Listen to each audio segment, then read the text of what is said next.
दर्शकों, हर संवैधानिक पद की एक गरिमा होती है, एक मर्यादा होती है और उस मर्यादा के दायरे में अगर उस पर कोई कीचड़ उछलता है, तो वास्तव में बहुत ही बड़ा विषय बन जाता है। आपने जंतर मंतर पर स्टूडेंट्स का यानी कि जेन ज़ी का देखा होगा कई सारा प्रोटेस्ट अपनी आँखों से देखा होगा, जिसमें कई सारे यूथ, कई सारे युवा आते हैं और वो प्रधानमंत्री मोदी को न जाने क्या-क्या शब्द से गाली देते हैं, उनके साथ अभद्र टिप्पणियाँ करते हैं। और यही नहीं, बल्कि प्रधानमंत्री मोदी की स्वर्गीय माताजी के प्रति भी उन्होंने कई सारी आपत्तिजनक टिप्पणियाँ की, जिससे देश बहुत ही शर्मसार हुआ और वो वीडियोज़ ऐसी थीं जो कि सोशल मीडिया पर दिखाने लायक भी नहीं थीं। लेकिन फिर भी वो सोशल मीडिया के कई सारे हैंडलों से बहुत तेज़ी से वायरल हुई, जिसके बारे में मैंने मेरी पिछली वीडियो में भी आप सभी से के साथ शेयर किया था और आपको बताया था कि अब जैसे-जैसे ये वीडियोज़ वायरल हुई हैं और जैसे ही अब ये जंतर मंतर का जेन ज़ी का प्रोटेस्ट खत्म हुआ है और नीट के इस प्रदर्शन के बाद अब उन वीडियोज़ को खंगाला जा रहा है और एक के बाद एक अब उन वीडियोज़ के ऊपर, उन लोगों पर, उन व्यक्तियों पर आपत्तिजनक वीडियोज़ को जारी करने के कारण और इस तरीके से अभद्र टिप्पणियाँ करने के कारण, गालियाँ बकने और खराब व्यवहार करने के कारण उन पर केसेस दर्ज कराए जा रहे हैं और कड़ा एक्शन लिया जा रहा है। इसी कड़ी में प्रधानमंत्री मोदी ने उन वीडियोज़ पर संज्ञान लिया और एक बार वो लाइव आते हैं और लाइव में आकर उन्होंने क्या कुछ कह डाला, इसके बारे में हम सबसे पहले आप सभी को दिखाना चाहते हैं।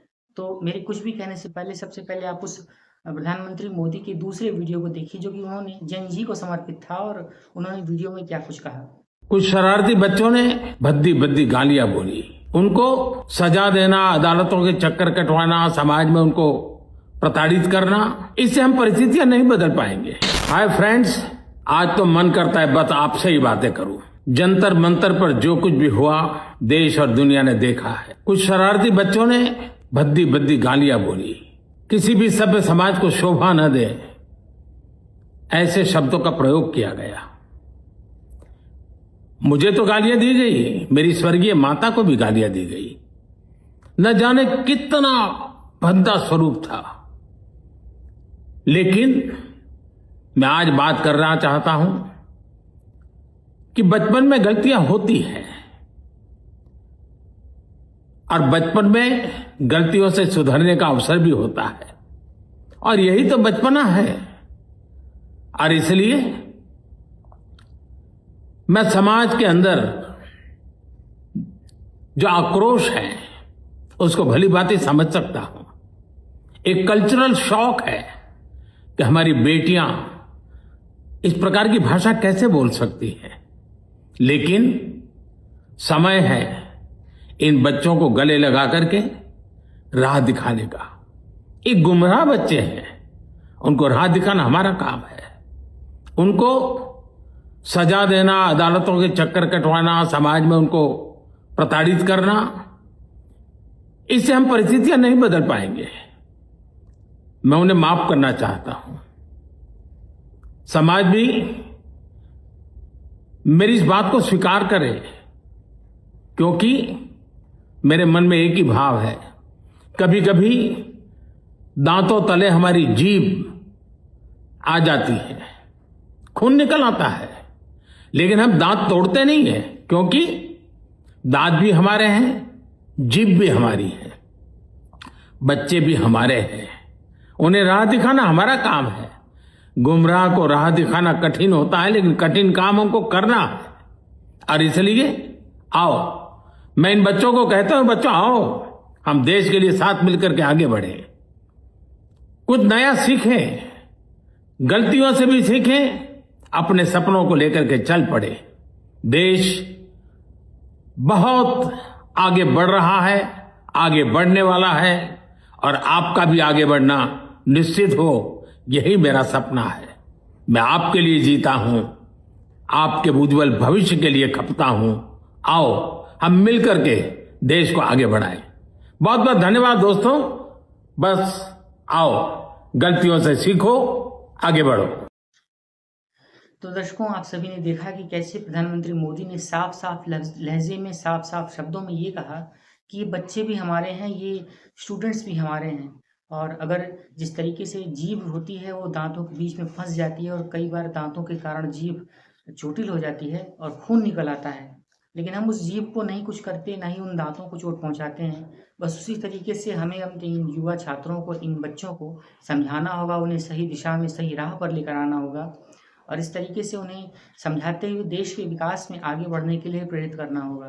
प्रधानमंत्री मोदी ने भी इस बात पर संज्ञान लिया और कहा कि ये वाक़ई अभद्र टिप्पणियाँ थीं, जो न सिर्फ़ उनके प्रति बल्कि उनकी स्वर्गीय माताजी के प्रति भी किया गया एक बहुत ही खराब आचरण था, जिसे कतई भी स्वीकार नहीं किया जा सकता है। लेकिन फिर भी उन्होंने उन बच्चों को माफ़ किया है और उनकी माफ़ी को वो इस तरीके से लेकर के चल रहे हैं कि ये बच्चे आगे चल कर के अपना विकास करेंगे और देश का विकास करेंगे। वो इस बात को कहना नहीं चूकते हैं कि कैसे हमारी बेटियां, हमारी लड़कियां, हमारी बच्चियां इस तरीके के संस्कार में पढ़ रही हैं, जो इस तरीके के शब्दों का प्रयोग कर रही हैं और ऐसे अभद्र टिप्पणियां करते हुए उसे वीडियो पर वायरल कर रही हैं। खैर, चलते-चलते हम आपसे भी को एक बात और भी बता दें कि एक सबसे ज़्यादा वायरल हुई थी लड़की जिसका नाम था रुचिका सिंह। उसने अपना नाम सोशल मीडिया हैंडल पर मेंसिल बताया था और वो इसी सोशल मीडिया के मेंसिल नाम के सहारे ही एक सैलून में जाती है, एक जगह पर जाती है और वहाँ पर जाकर वो दुकान में काम करने के लिए जाकर काम करना सीखना शुरू कर देती है। टीपी त्रिपाठी जी का वो सैलून था और वो सैलून में नाखून काटने का काम सीखने के लिए जाती थी। जब वो वहाँ पर जा रही थी तो उसने भी अपना नाम वहाँ पर मेंसिल ही बताया था, जबकि उसका ओरिजिनल नाम जो था वो रुचिका सिंह के नाम से था। दुकान के जो ओनर थे उन्होंने कहा कि तुम अपना आधार कार्ड मेरे सामने पेश करो, तो उसने 3 दिन 4 दिन तो टरका दिया और किसी तरीके से वो बात को टाल जाती है। लेकिन इसके बाद जब एक बार फिर से 1 हफ्ता बीतने के बाद दुकान के जो ओनर थे टीपी त्रिपाठी, उन्होंने कहा कि तुम या तो अपना आधार कार्ड मेरे सामने पेश करो या फिर तुम इस काम को छोड़कर, इस जॉब को सीखना छोड़कर अपना रास्ता नापो, यहाँ से तुम्हें नहीं सिखाया जा सकता है। जब वो लड़की ऐसा सुनती है तो वो चुपचाप वहाँ से गायब हो जाती है। मेरे उस लॉट के अंदर से उठ जाओ भाई, उठ जाओ प्लीज, हम भीख मांग रहे भाई, उठ जाओ, निकल जाओ, इस लॉट के नीचे से निकल जाओ बोली के, और जो घुसा हुआ है मेलोडी की चूड़ी के अंदर निकल जाओ, उसके बाहर से फेंक के। मोदी गाली देने का रीजन क्या है? उसने करा ही क्या यहाँ पे, उसने करा ही क्या हमारे लिए, करा ही क्या उसने रोड पे आके खड़ा किया, कीड़े लगेंगे, मोदी हगेगा उसके बाड़े में कीड़े लगेंगे। आप के बच्चे हो के रिजाइन कर दो यार, शर्म नहीं आती क्या? मोदी जहाँ दिखेगा ना वहाँ वहीं पे तेरे मुंह पे जाऊंगी मैं, बोर्ड से मैंने लिखवा के ले ले, यहीं खड़ी हूँ, यहीं पे आएगा जिस दिन, उस दिन तेरे मुंह पे मैं, तेरे मुंह पे नाली फेंकूंगी मैं, नाली पूरी ढाके, नाली के हाथों में नाली पर जाते छुप गया अपने बिल में, छुप गया। और गायब होने के बाद वो अब तक उस दुकान में नहीं आए और फिलहाल जैसे ही उस लड़की ने प्रधानमंत्री मोदी के ऊपर इस तरीके से अभद्र टिप्पणियां की। जुलाई को मैं सीपी गई थी अपने फ्रेंड्स के साथ, फिर वहाँ पे प्रोटेस्ट हो रहा था, मैंने वहाँ पे कोप पी, वहाँ पे ग्रुप्स बने हुए थे बहुत सारे, वो लोग बहुत चीजें बोल रहे थे, बहुत गालियां दे रहे थे प्रधानमंत्री जी को, उन लोगों के इन्फ्लुएंस में आके कि तुम लोग भी बोलो, तुम लोग भी बोलो, कोई सब बोलो करके मैंने बहुत चीजें बोली। मैं भी मात्र 15 साल की हूँ, मैंने जो करा वो माफी के लायक नहीं था, मैंने बहुत गंदी चीजें बोली है, बट ये मेरी पहली और आखिरी गलती होगी, इसके बाद मैं ऐसा कुछ नहीं करूंगी और ना ही वो चीज मैंने कभी पोस्ट की थी। मैं पूरे देश से माफी मांगती हूँ, मैं इतनी शर्मिंदा हूँ, मैं अपनी नजर भी नहीं उठा पा रही हूँ, मैं सबसे माफी मांग रही हूँ, मुझे प्लीज माफ कर दीजिए प्लीज। मेलोनी के ऊपर बोला और उनकी स्वर्गीय माताजी के ऊपर खराब व्यवहार किया और आपत्तिजनक कमेंट्स पास किए, वीडियोस वायरल किए, तो वो लड़की भी सामने आती है, उसके ऊपर भी कई सारे केसेस दर्ज हो चुके हैं और अंत में अभी उसने एक वीडियो रिलीज किया है जिसमें वो 15 साल की उम्र का बताती है और ये कहती है कि दरअसल वो बहक गई थी और उसे कई सारे फ्रेंड्स जो थे वहीं सीपी में उसके साथ इकट्ठा हुए थे, एक गेट टुगेदर हुआ था और उसी गेट टुगेदरिंग में उसने उन लोगों के बहकावे में आकर, उस जेन जी के बहकावे में आकर उस कई सारी बातों को कह डाला जो कि न सिर्फ माफ़ी के योग्य हैं बल्कि उसे सज़ा दिलाने के लिए भी काफ़ी हैं और उसे माफ़ नहीं किया जा सकता है। लेकिन फिर भी उसने हाथ जोड़कर बाकायदा देश से और देशवासियों से और सभी लोगों से माफ़ी मांगी है। तो दर्शकों, अब देखना ये है कि क्या उस लड़की को ये जो रियल में पश्चाताप हुआ है या फिर उसने सज़ा के डर से देश में उसके ऊपर कई किए जाने वाले कई सारे एफआईआर से घबरा कर इस तरीके से एक माफ़ी वाला वीडियो वायरल किया है जिसे हर जेन जी ने अब तक कर दिया है और बहुत ही कम लोग ऐसे हैं जिन लोगों ने माफ़ी वाला वीडियो रिलीज़ ना किया हो। फिलहाल ये माफ़ी वाला वीडियो एक पब्लिसिटी स्टंट था केसेस से बचने का तरीका था या फिर जेन्युइनली रियल में उस लड़की को अपने किए के प्रति पश्चाताप था, जैसे बाकी के जेन जी को इस तरीके से पश्चाताप हुआ है, या शायद नहीं। ये देखना भविष्य के अंचल में होगा। फिलहाल अब इस वीडियो के आधार पर देखना है कि सरकार और प्रशासन उसे माफ़ करता है या फिर नहीं, या फिर उसके खिलाफ जितने केसेस अब तक दर्ज हुए हैं उन पर एक एफआईआर दर्ज कराने के बाद अब जो आगे की कार्रवाई होगी या फिर नहीं। फिलहाल बताया जा रहा है कि वो जो लड़की है अपने परिवार समेत फरार है, भागी हुई है और उसका अब तक कोई पता ठिकाना नहीं चल सका है। वाकई इस तरीके की घटनाएं हमें झंझोड़ देती हैं और ये बताने के लिए काफ़ी हैं कि हमें किसी भी पद की संवैधानिक मर्यादा और गरिमा को सामने रखकर उसके बाद उस पर कोई टिप्पणी करनी चाहिए, कोई कमेंट्स पास करना चाहिए। ये ज़रूरी है, ये सही है कि लोकतंत्र में सबको विरोध करने का हक है, सभी को स्वतंत्रता मिली हुई है।